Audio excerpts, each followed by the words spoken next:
तमाम रूहानी अमराज और मसाइल के हल के लिए पीर महमूद उल हसन तौहीदी चैनल को सब्सक्राइब कीजिए। बिस्मिल्लाहिर्रहमानिर्रहीम। मोहतरम भाइयों और बहनों, अस्सलामु अलैकुम वरहमतुल्लाहि वबरकातुहू। आज हम आपको हज़रत इमाम जाफ़र सादिक़ रहमतुल्लाह का ख़ास अमल बताते हैं। हज़रत इमाम जाफ़र सादिक़ रहमतुल्लाह अहले बैत के बहुत बड़े इमाम गुज़रे हैं। ये सिर्फ़ अहले तशय्युअ के नहीं बल्कि अहले सुन्नत के इमाम हैं, और ये वो हस्ती हैं जिनको अहले तशय्युअ भी मानते हैं और अहले सुन्नत भी मानते हैं, और ये हमारे ईमान का हिस्सा हैं, हमारे सर का ताज हैं। हज़रत इमाम जाफ़र सादिक़ का एक ख़ास अमल था जिसके इसरार और रमूज़ अल्लाह रब्बुल इज़्ज़त ने उनके ऊपर खोले। ये वो हस्ती हैं कि जिनके शागिर्दों में बहुत बड़े बड़े आइमा के नाम हैं, बहुत बड़े बड़े औलिया कराम ने इनसे इल्म हासिल किया, इनसे रूहानी उलूम भी हासिल किए, कुरान और सुन्नत का इल्म भी हासिल किया, मार्फत और तसव्वुफ़ के मकाम भी जो हासिल किए इनके जूतों को उठाने की बरकत से। हज़रत इमाम जाफ़र सादिक़ की हस्ती किसी तारुफ़ की मोहताज नहीं है, और उनकी जो दुआएं थी वो अल्लाह रब्बुल इज़्ज़त के यहाँ बहुत ज़्यादा शर्फ़ कबूलियत पाती थी। हज़रत इमाम जाफ़र सादिक़ रहमुल्लाह ने उस दौर के अंदर भी कलमा हक़ बुलंद किया, उम्मत मुस्लिमा की रहनुमाई फरमाई, और जो इल्म व अमल के प्यासे थे उनकी प्यास को बुझाया। अल्लाह रब्बुल इज़्ज़त ने पूरे आलम के अंदर उनका एक फैज़ जारी फरमाया जो आज तक जारी व सारी है। हज़रत इमाम जाफ़र सादिक़ रहमुल्लाह फरमाते हैं कि अल्लाह रब्बुल इज़्ज़त ने मेरे ऊपर कुरान मुक़द्दस के बहुत सारे इसरार और रमूज़ खोले, और ख़ास तौर पर इन दो मुबारक आयात के इसरार और रमूज़ अल्लाह रब्बुल इज़्ज़त ने उनके ऊपर खोले। इन दो मुबारक आयात के अंदर जो अनवारात हैं, जो बरक़ात हैं, जो फ्यूज़ात हैं, जो इसरार हैं इनके अंदर, वो अजीब हैं। ना तो कोई ज़बान अल्लाह के कलाम के इसरार और रमूज़ को बयान कर सकती है, ना कोई दिल व दिमाग उस तक पहुँच सकते हैं, ना ही कोई कलम उसको लिख सकता है। ये अल्लाह रब्बुल इज़्ज़त का कलाम मुक़द्दस है जिसका हर हर लफ्ज़, हर हर हर्फ अजाइब व गराइब का मंबा और ख़ज़ाना है।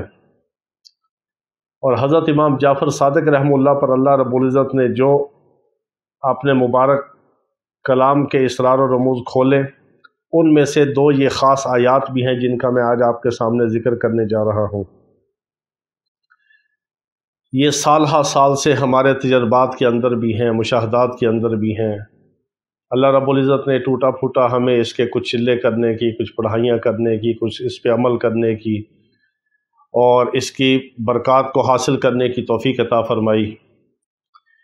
तो हम इस चीज़ में बिल्कुल बुख़ल नहीं करते। हम चाहते हैं कि ये सारा जो फैज़ है, जो हमारे असातिज़ा से, हमारे अकाबर मशाइख़ से, हमारे बड़ों से और हमारे वालिद मोहतरम अलैहि रहमत से, और इसी तरह हमारे असातिज़ा से, मशाइख़ से जो फैज़, जो रूहानी उलूम, औराद व वज़ाइफ हम तक अल्लाह ने पहुँचाए हैं, ये आगे भी हम आप तक पहुँचाएँ, और ये इसी तरह हमारा सारा फैज़ नस्ल दर नस्ल चलता रहे और क़यामत की सुबह तक हम पहुँच जाएँ, और अल्लाह रब्बुल इज़्ज़त हमें अपने बंदों की हदायत का ज़रिया बना दे, शिफा का ज़रिया बना दे, नाफिल खलाइक बना दे, और अल्लाह ताला इस सारे कार खैर को अल्लाह ताला हमारे लिए आखिरत में ज़ख़ीरा और निजात का ज़रिया बना दे।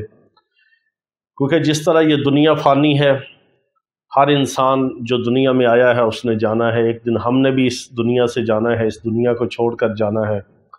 तो कब्र में, हशर में, आखिरत में जो चीज़ मेरे और आपके काम आएगी वो यही चीज़ें हैं।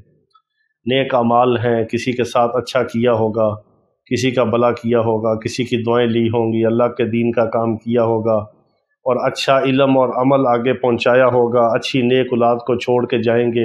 ये सारे सदका जारिया की शक्लें हैं, और यही चीज़ है जो हमें कब्र में जाने के बाद हमारे काम आएगी, मैदान महशर में काम आएगी, اور اسی کی برکت سے اللہ پاک ہو سکتا ہے کہ ہماری نجات کا ذریعہ بنا دے، کیونکہ ہم تو انتہائی عاجز اور گناہ گار بندے ہیں، ہمارے پاس تو ایسے اعمال نہیں جو ہم اللہ رب العزت کی شیان شان یا ان کی بارگاہ میں پیش کر سکیں۔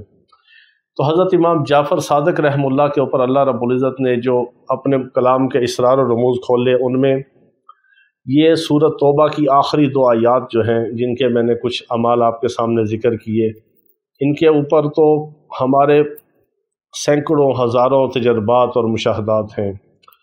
اگر ان کے اوپر کتابیں لکھنا شروع کر دیں تو ہزاروں صفحات بھی کم پڑ جائیں، ان کی اتنی زیادہ برکات ہیں اور اتنے زیادہ انوارات ہیں ان کے اندر، اور اللہ رب العزت نے اسرار و رموز رکھے ہیں۔